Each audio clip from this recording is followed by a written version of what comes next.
Thank you. Yes, thank you very much. Yes, so as you can see from the title there, I'm looking into the implementation of primary care teams in Ireland. So I'm just going to start off with a brief introduction of what I mean by integrated care. So there's just a definition that is one of the most popular, but you'll find, if you're not familiar with the literature, you'll find these definitions very word heavy and component heavy. But essentially all integrated care suggests is that it's patient-centered, and James already spoke about this in terms of looked at it from the perspective of the service user, that there's a need now for service users to accept their responsibility in terms of this concept of patient-centered care. Whereas I'm looking at it more from the system level and from professionals. What is their end goal? What's their responsibility if we're going to get patient-centered care? So basically the reason it's difficult is because health services are so complex. There's such a broad range of services at different levels. So these are the 4 levels that you can see this in the HSE National Service Plan from 2010. So my primary focus is on level 1, on the primary care teams, but it is the epicenter of integration. I mean, as what came up in the last presentation about that, all services go through the GP. The GPs are our first point of contact. So they are the link between all the rest. So again, the primary care team, it would comprise now the strategy came out in 2001. It's called Primary Care and New Direction. And it suggested for the first time that we were going to house primary care, a broader array of professionals within the primary care setting. So it was introducing the likes of physiotherapists, occupational therapists, and the community nurses would have come in. So instead of just having your GP and a practice nurse in some little house that only they were located by themselves, that you'd have a multidisciplinary approach. Well, it was actually, in the initial strategy, it was interdisciplinary, but I'll talk about that more as I move on. So I like to use this sort of image because I think it's just a good way of kind of getting your head around what a well-integrated system should look like as opposed to a poorly integrated system. So you see the one on the left looks very fragmented, and you always hear this term, integrated care pathways. So the one on the right, you'd see that like there's a very clear line. So if you imagine the little circle in the middle is your primary care team, the next little circle is your health and social care network, followed by the hospitals, and it's just it makes it much more easy for the service users to navigate. Whereas in a poorly integrated system, they get sent, the referral letters get sent out into the outer web and they get lost somewhere and God knows. So the presentation basically comprises of 3 parts. So I'll talk about why I think what role the primary care team has in dealing with the Irish healthcare system. And Eamon has actually done a lot of this for me. I can fly through the first section. And then the second part, I'll talk about what's been going on in terms of making primary care the cornerstone for change of the Irish health system. And then I'll just briefly say what I hope to contribute, because I haven't actually collected my data yet, so this is a documentary analysis kind of introduction to what I'm going to do. So I swear I don't have a morbid sense of humour, but this does just introduce it. It's the whole concept of like getting access, and what was said about like getting health services when you need them.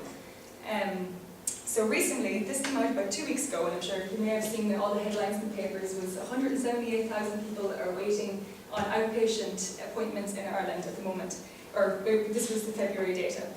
So for the first time, the outpatient data quality programme was set up last year. It started collecting information in January. So in February, they culminated the first year's analysis. So you can see for the first year, only 80% of people were waiting more than 1 month, and that's an important figure because in the next slide I'll go comparative and you'll kind of see how that compares to other countries. And then the 71% met the target of less than 6 months, and that refers to the actual consultation.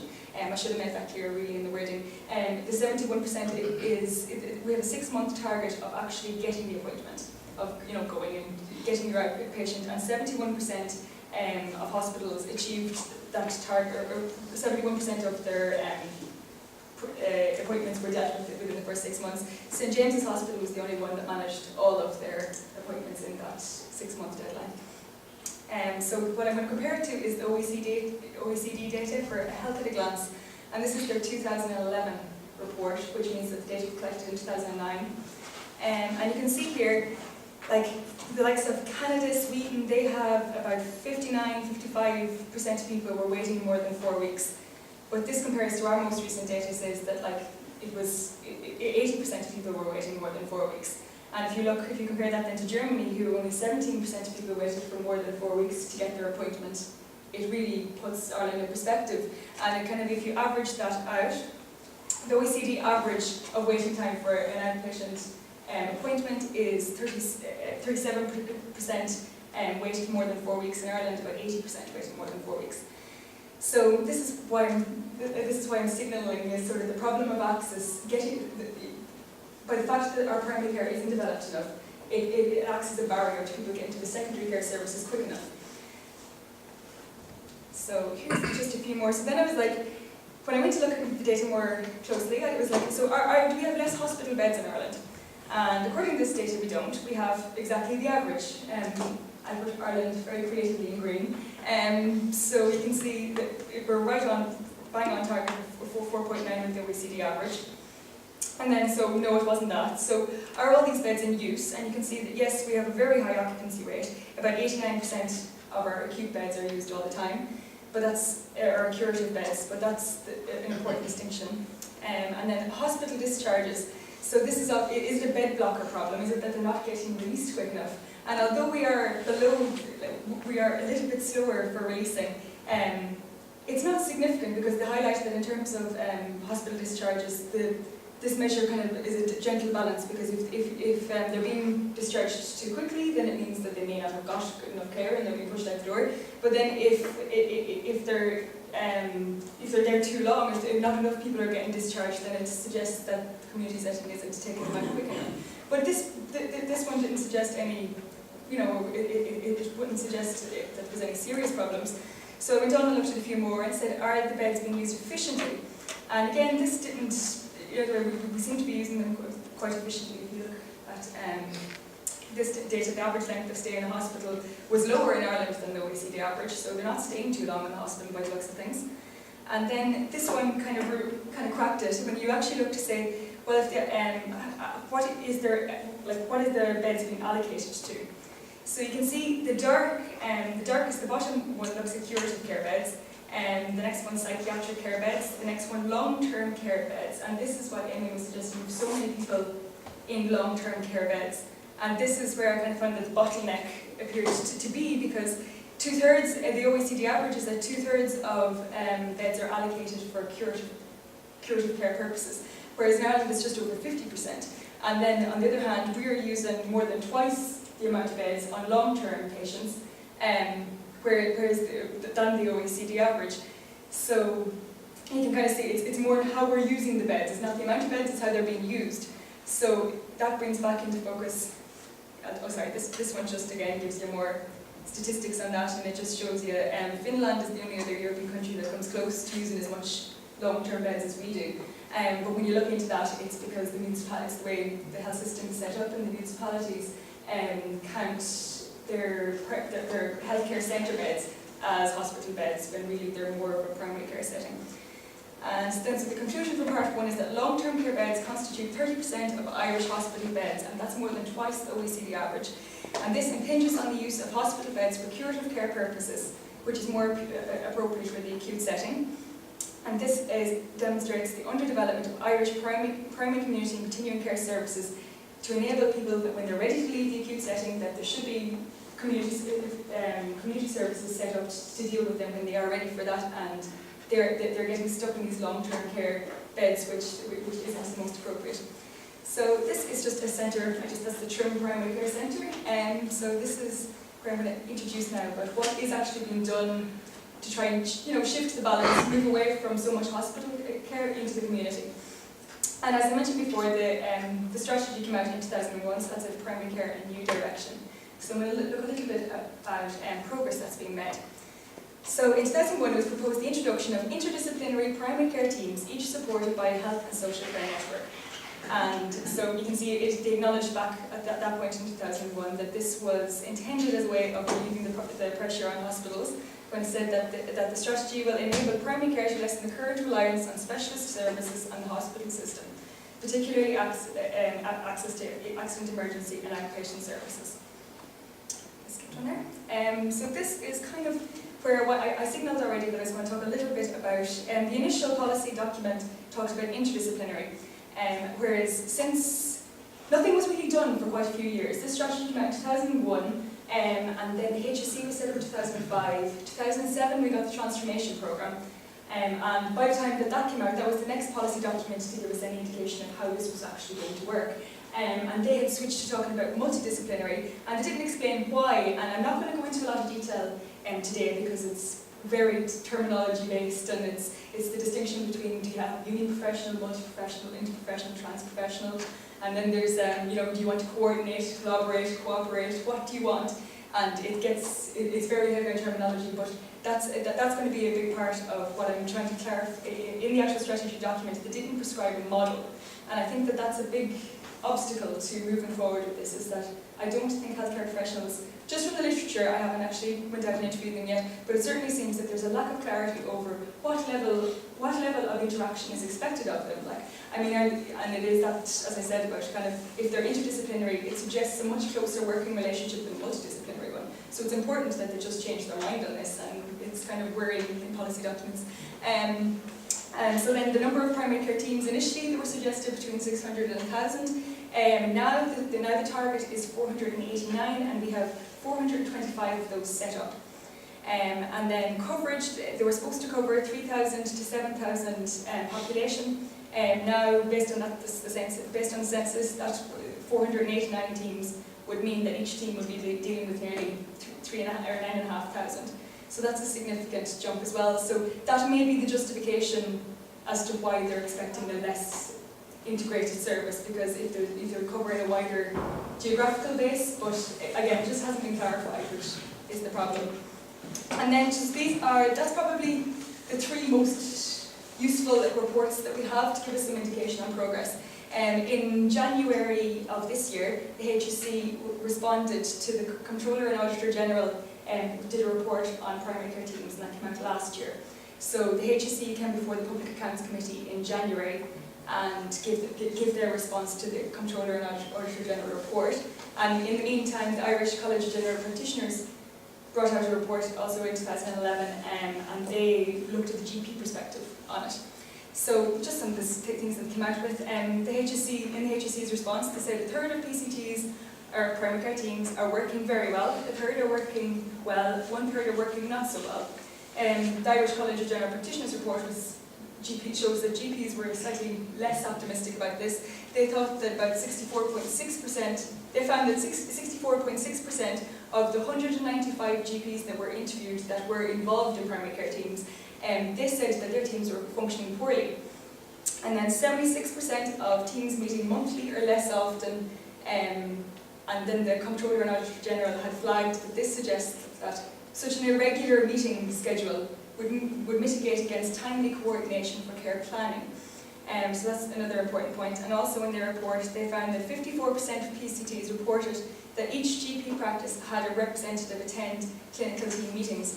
So this all signals issues of engagement with the strategy. So if only 54% of meetings have the GP present, then that shows that and if it's only monthly also, and 76% said it was monthly or less often. So how well integrated could it be if they're not actually seeing each other? So can you really call them a team at all? Like, how are they working together? So then obstacles to implementation. So this is what I was flagging about. It just hasn't been clear what's expected of them, and it was certainly, you can certainly see the logic, and there's a lot of justification in the literature that each community will have to respond to what their own setting requires, and there certainly should be allowed a lot of flexibility in it. But also the literature has flagged that if you want to implement such a complicated strategy like this, then you need to be quite clear about what's expected. So at least, you should at least set an ideal model. So what I mentioned about, you can either coordinate, cooperate, or collaborate. And in the literature, they suggest that interprofessional collaboration is the ideal model, but it exists on a continuum. All primary care professionals don't need to be collaborating all the time. And what collaborating, the distinction between coordinating and collaborating would be that collaborating suggests that they're not only communicating and working together, but they're actually sharing ideas. They're coming up with integrated solutions that, let's say, the GP notices something, they say to the nurse, will you follow this up? And they come back and they talk about it, and it just shows that there's actually learning occurring, interprofessional learning occurring is the distinction that I'm talking about there. And the literature suggests that you will not collaborate if you are not, if you are multidisciplinary, because multidisciplinary, it wouldn't be suggested that you would be co-located for starters. Multidisciplinary just suggests that you share information. It doesn't really necessarily mean that you plan the care together. It just says, like, they need this service that you provide, and just hand over the case file and don't talk about it. It's an issue that I think the HSE or the Department of Health need to just clarify what is this supposed to look like, what are they looking for. So then funding, this is another thing, professional capacity. If you intend on moving the focus to primary care, the initial strategy envisioned that to set up the professional capacity to deliver the amount of services desired in primary care, they envisioned that they'd spend 615 million on developing that professional capacity. And that January report from the HSE to the Public Accounts Committee said that approximately 50 million was actually spent in the first 10 years. So you really can't expect that they would have achieved what they set out to achieve when they've spent such a minute amount of the expected budget. Now there are signs of progress. They announced in this year's budget that they're going to spend 20 million on trying to develop. Yes, they're going to spend 20 million this year in increasing the professional capacity in the primary care setting. And for this, just last week, they came out with the report of the Croke Park for 2012 for the health sector. And in return for this 20 million, they want a 30% increase in productivity in primary care. Then the third issue, co-location. This is another one that kind of has been so problematic, especially with GPs, because they've strongly, in general, you see especially in newspaper articles and in the GP report, the Irish College of General Practitioner report, that GPs disagree strongly with the geographical focus of the primary care strategy, because they think it's unmanageable and that it would make much more sense to have a population focus and work out. And what that would mean would be that you would attach HSE staff to GP lists. So rather than starting with a geographical boundary that the HSE staff cater for, and the GP may have to cover 2 or 3 geographical, what if the GP had service users in 2 or 3 different geographical locations, or 2 or 3 different geographical regions which the HSE count as different health and social care networks. I'm getting very technical. Okay, so GP contract then. There's a big issue, it was in the papers this week as well, about that James Riley announced after the IMO conference at the weekend that he's going to try and bring talks back to try and negotiate a GP contract. And why that's so important to the development of primary care teams is that there is actually no contractual relationship with GPs and healthcare professionals in the community.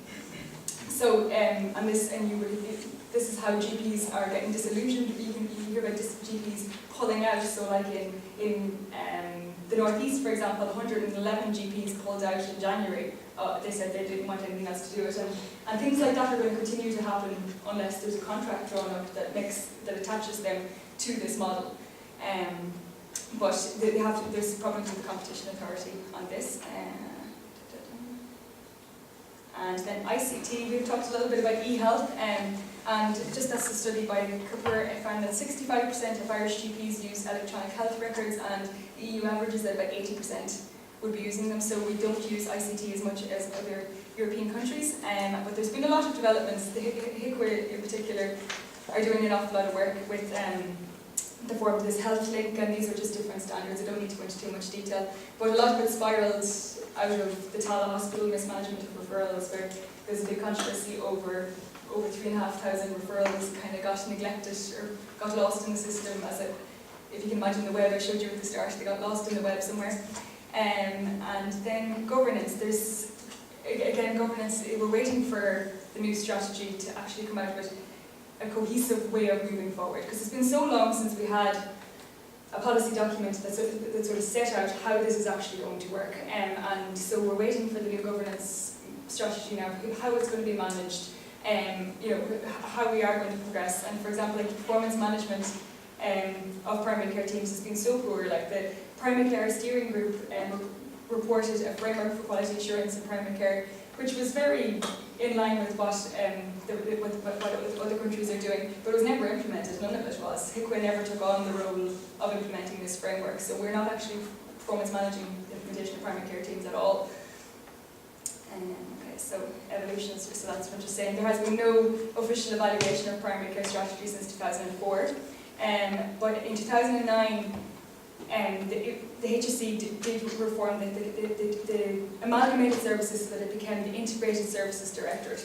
And so a goal of this was, and this is the programme for government 2011, that they said a goal under universal healthcare will be to create an integrated system of primary and hospital care. So integrated care is the strategy for us now across the system, so we just need to come up with a much more strategic and systematic way of trying to implement it. So this is clinical care programs. I'm going to try to skip over some of this. So this is what I hope to do to it. So what I hope to contribute is a multiple case study process evaluation of the implementation of primary care teams. So my aim is to gain insight into how the implementation of integrated care and primary care teams can be progressed from the multiple professional perspectives engaged in PCTs. Okay, so this is because the GP perspective has been published. There's been a couple of articles on the nursing perspective. Allied health professionals, their voice hasn't been heard at all. There's nothing about them in the literature for the Irish context. So we don't know what they feel about the primary care teams or what's working and what's not working. And then, so as I say there, with the aid of theories of established promise in the integrated care literature and data collection methods appropriate to the phase of evidence development. And there's a big debate in these literatures over social complex interventions of what type of evidence, data collection methods should you be using, and it's kind of the progression of what kind of evidence should we be looking for. So just very briefly, my first question is, what degree of integration predominates in Irish primary care teams? So I'm not going to go into too much detail, that's just the aim, and this is sort of the instrumentation, the models and stuff, but I don't want to go into explaining any of them. But in case anybody wants to ask me any questions about it or anything, this is the approach that I tend to taking. But essentially, it's I'm going to use a questionnaire and non-participant observation, and I'm going to use Akron and Axelson's taxonomy for measuring the degree of integration. And what I hope to achieve from this is that I'll be able to determine what degree of integration exists in primary care teams, because in the absence of a specific model being recommended. The second question, what are the key mechanisms and obstacles in implementing integrated care in primary care teams? So this is, I'm trying to get the professional perspective of the implementers. What do they think is holding this up? What has worked? What hasn't worked? What should we have learned at this point? Because it's 11 years. We should have a fair idea of how to go about this now. And for that, I'm using normalization process theory and semi-structured interviews. And then the third thing that I want to do is I want to run a Delphi panel, because, as I said, the framework for performance management hasn't been introduced, so we have very little performance management going on of the implementation of primary care teams. So I'd like to engage stakeholders to try and decide a couple of measures, only a few measures that would be useful for primary care teams in monitoring the implementation of this strategy. So that's just the conclusion, that in the absence of a prescribed model, I'd like to identify what model of integration Irish primary care teams have adopted. And then I'd like to offer lessons for policymakers and other PCTs on what factors or actions act as mechanisms and obstacles in the implementation of integrated care. And then in the absence of an active performance measurement framework, I'd like to engage stakeholders in compiling performance indicators capable of managing the implementation of integrated PCTs. So, sorry. Maybe time for one or two quick questions. This is a very interesting presentation. The government of Department of Health are presently finalising a review of public health nursing, and we know the way public health nurses are allocated to a geographical area, and I think the whole issue of where they fit into a primary care team is a big issue. But the one thing that this is a point of comment to make is nobody's looking at the role of the practice nurse in primary care teams, even though shared care protocols that people are developing are going to be implemented by practice nurses. And this is an issue of concern that I have for the whole primary care team. Okay, practice nurses, yes. But it seems to be something that everybody's tried, because nobody's happy with it. The HSE staff don't seem to be happy with it, or the pupils aren't happy with it. It's just, yeah, it's not really working for anybody, and it does seem that the plans obviously roll out with universal healthcare, and if they do introduce the compulsory registration, then it would mean, at least if they introduce compulsory registration, then it would mean that maybe we could step away from the geographical focus. If nobody's happy, if nobody seems to be content that it's really working, it would be interesting to see if that works. Or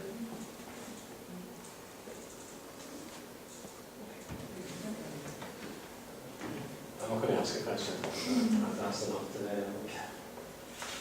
it's okay. So I think let's give a session. So I think thanks to our speakers in this last concluding session and to all the contributions, we thought it was really, really good. And it's also, of course, the end of the day. So I think, Ronnie, do you want to say something? Yeah, just a few concluding remarks. I think the papers that were presented at this conference were both very diverse, and some of them really, most of them really quite complex, which presents a problem that someone trying to summarise. But what I will say is that some of the common themes that are probably predictable did re-emerge, such as the idea of health and the separateness of health from crisis. In other words, the question mark, I think, still stands there. Some have pointed to opportunities in relation to the so-called health in crisis. Some have pointed up issues in relation to the distinction between health and healthcare and healthcare practice. And these things need careful separation, and they need carefully unpacked. And also this idea of possibly some sort of cathartic element in relation to ideas of crisis and so on. Maybe we will find more imaginative ways to manage health and healthcare. I hope to God the HSE finds some way to do this in terms of restructuring or whatever. So I think the thing is that the papers have, as far as I can see, have been of a very high, exceptionally high standard, and I for one am very appreciative of that. And I'd like to thank all of the presenters for coming here today and sharing their information with us. I would also like to thank the chairs who we've dragged out, not by kicking and screaming, they're all volunteers, and we're very thankful for them. And I would certainly, lastly but not least, like to thank Carol and Shane,